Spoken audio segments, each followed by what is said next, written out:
Hello friends, this is the 7th week. We are going to discuss the outline what we are going to learn in this week. In this week, our focus is again the symptom management, but other symptoms which have not been discussed so far. This will be mainly the hemorrhage management, constipation, nausea and vomiting, hypercalcemia, hiccup, and pain management, and the stroke in palliative care. These are the main symptoms which we are going to talk about it. How the patients of stroke who are having paralysis, how their care will be done in your palliative care services, that will be discussed by using integrative approach of Ayurveda, allopathy, Panchakarma. Everything we will talk about related to stroke patients.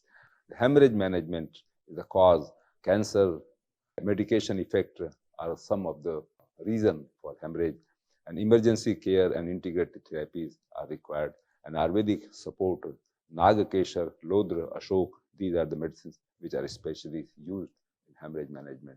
In constipation, mainly we will discuss the common causes of palliative care which are responsible for constipation, management with diet, lifestyle, food habits, Ayurvedic medicines, and some yogic exercises which will help you to get rid of constipation.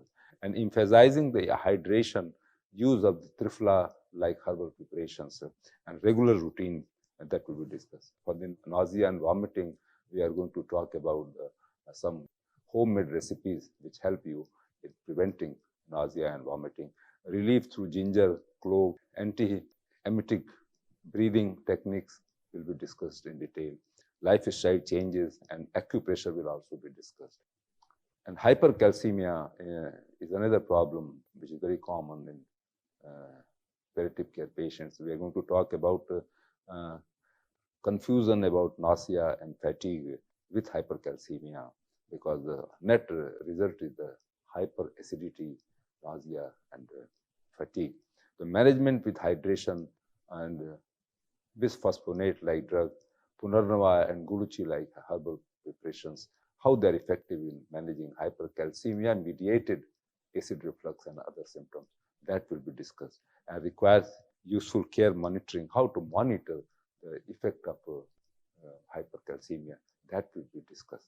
And our other key points are that is the integrative relief using herbs, yoga practices and acupressure, and the intestinal obstruction, focusing on comfort and symptom relief, and the pain, type of pain, including non-septic, neuropathic pain, and psychogenic pains. There are different kinds of pain, and we are going to talk on that. More specifically, the topics which we are going to cover: hemorrhage management, constipation in palliative care, nausea and vomiting in palliative care, hypercalcemia management in palliative care, symptom management of hiccup, and pain management in palliative care, and the stroke in palliative care. These are the topics which will be dealt by our subject experts. And our approach is to blend the allopathy with Ayurveda system for better therapeutic response to our patients. And case study and practical examples will be discussed. We will emphasize on the comfort, dignity, and integrative healing of the patients. So friends, let us begin this week, 7th week for our learning and training. Thank you very much.